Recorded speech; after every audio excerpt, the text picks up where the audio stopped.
주요 정치 이슈를 다루는 매일 챙겨봐야 할 뉴스를 시작하겠습니다. 대한민국 총선은 지난 9일부터 여론조사 공개를 금지하는 6일간의 깜깜이 선거 기간이 진행되고 있습니다. 그렇다면 다른 나라들은 어떨까요? 공개 금지 기간 설정 국가가 다수지만 캐나다는 하루, 프랑스는 이틀, 미국, 일본, 영국, 독일, 호주 등 선진국 대부분은 깜깜이 선거 기간이 없거나 한국보다 짧다고 합니다. 한국이 다른 나라와 달리 6일간의 깜깜이 선거 기간을 적용하는 이유에 대해 중앙선관위는 공식 블로그에 올린 글에서 선거에서 가장 중요한 공정성을 위해서라고 밝혔습니다. 선관위는 공정한 여론 형성 또한 공정한 선거를 위해 가장 기본이 되는 조건이라며 공직선거법에서는 선거의 공정성에 영향력이 큰 여론조사의 결과에 대해서는 일정 기간 공표 또는 보도를 금지하고 있는 것이라고 밝혔습니다. 선관위는 이어 여론조사는 조사의 주체가 의도한 방향대로 여론을 조작할 수 있는 여지가 크다고 볼 수 있다며 만약 누군가가 여론조사를 악용하려는 의도를 가진다면 우리는 사실과는 전혀 다른 여론조사 결과를 보게 되는 것이라고 부연했습니다. 선관위도 여론조작의 가능성을 염두에 두고 공정성 때문에 깜깜이 선거 기간을 설정하고 있는 것처럼 실제 한국의 여론조사는 여론조사 기관에 따라 결과가 들쭉날쭉했고 적중률도 그다지 높지 않아 국민의 신뢰를 잃고 있습니다. 제21대 총선 사전투표가 첫날에 이어 마지막 날인 11일에도 뜨거운 열기를 보였습니다. 중앙선거관리위원회는 전국 사전투표율 26.69%로 마감됐다고 밝혔습니다. 총선거인 4,399만 4,247명 중 1,174만 명이 투표를 마쳤습니다. 이는 지난 20대 총선 사전투표율인 12.19%보다 2배 이상 높은 수치로 역대 최고 기록을 갱신했습니다. 전국 17개 시도 가운데 투표율이 가장 높은 곳은 전남으로 35.77%, 가장 낮은 곳은 대구로 23.56%입니다. 서울은 27.29% 사전투표율을 보였습니다. 그렇다면 이렇게 높은 사전투표율은 누구에게 유리할까요?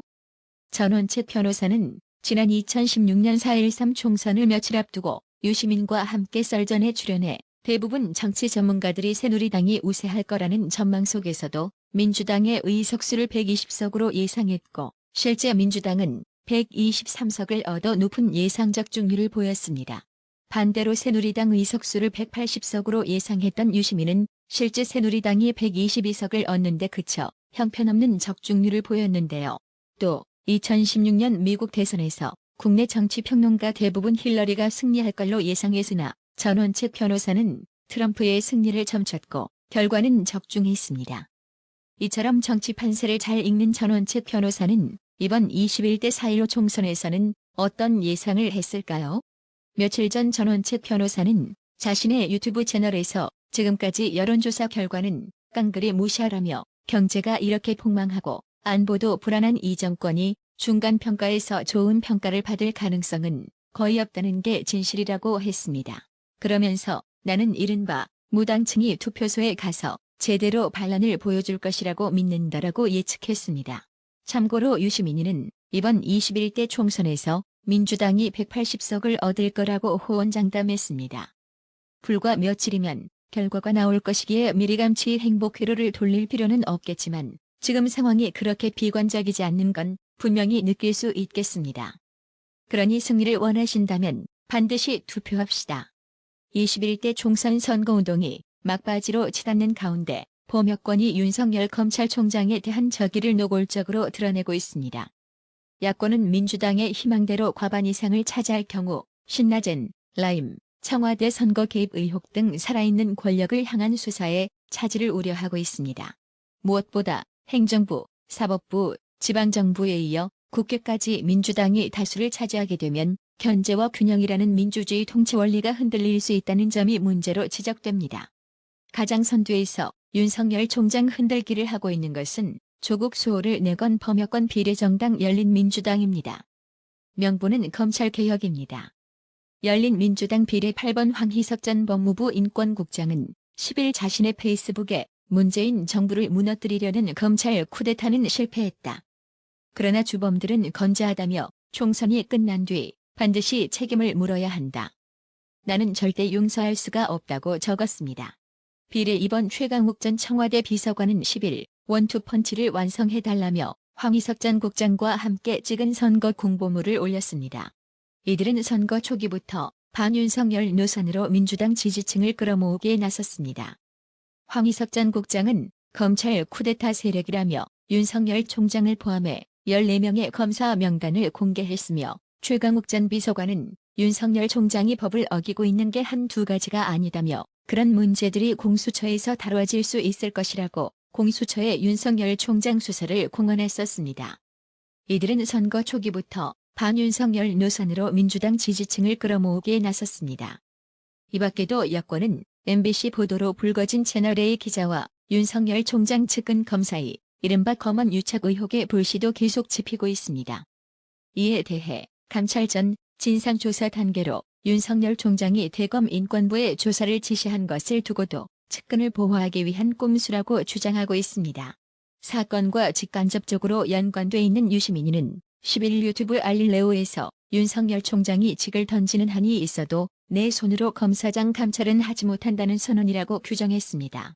심지어 윤석열 총장이 병가를 이유로 휴가를 사용하자 은폐물 혹은 휴가 후 자진 사퇴 등 온갖 구설을 만들어냈습니다. 선거와 코로나 등 예민한 시점에서 이례적으로 휴가를 사용했다는 게 이유입니다. 윤석열 총장의 일가수일투족에 음모의 잣대를 들이대고 있는 셈입니다. 물론 윤석열 총장은 살아있는 권력 수사는 물론이고 검언 유착 의혹에도 성역 없는 수사를 하겠다는 입장입니다. 검찰 관계자는 전날 총장의 진상규명 의지는 확고하다며 검찰은 측근이고 뭐고 간에 감찰의 요건인 비위 혐의의 객관적 근거가 제시되면 감찰할 것이라고 했었습니다. 하지만 윤석열 총장을 흔들던 범여권 후보자들이 다수 원내로 진입하게 된다면 원칙을 지키기 쉽지 않을 것이라는 전망이 나옵니다. 야권에서는 윤석열 지키기 위해 국민의 표가 절대적으로 필요하다고 호소하고 있습니다. 안철수 국민의당 대표는 10일 자신의 페이스북에 우한 코로나 분위기를 타고 집권 여당이 승리하기라도 한다면 대한민국의 국정 운영이 걱정된다며 윤석열 검찰총장을 끌어내리기 위한 온갖 공작과 술수를 다 동원할 것이다. 감추고 싶은 자신들의 비리를 덮어야 하기 때문이라고 적었습니다. 그러면서 검찰이 무력화되면 울산시장 부정선거, 라임 사태, 신라젠 사태 등 대형 금융사건과 버닝썬 사건의 진실을 덮으려 할 것이라고 덧붙였습니다. 박형준 위원장은 친문 패권을 막고 권력을 견제하기 위해서라도 미래통합당의 지지를 모아줄 것을 호소했습니다. 박형준 위원장은 10일 윤석열 검찰총장 몰아내기가 본격화하고 각종 권력형 비리 게이트 수사는 덮어질 것이라며 결국 조국을 지키고 윤석열을 몰아내는 선거가 될 것이라고 걱정했습니다. 이어 통합당이 혁신을 제대로 못한 것이 사실이고 많이 부족하다면서도 하지만 이번 총선만큼은 염치를 무릅쓰고 읍소하겠다. 제발 이번 총선에서 의회 독점이 이루어져 친문 패권의 나라가 되는 것만은 막아달라고 했습니다. 김종인 미래통합당 총괄선대위원장 역시 연일 윤석열 총장 수호에 나서며 지지자들에게 호소했습니다. 김종인 위원장은 지난 7일 CBS 라디오 인터뷰에서 여권과 일부 언론이 윤석열 총장을 겨냥해 주장하고 있는 검언 유착 의혹에 대해 검찰이 언론하고 무슨 밀착을 왜 하냐며 개인적으로 생각할 때 윤석열 검찰총장이 가장 정직하고 나라에 충성하고 있다고 말했습니다.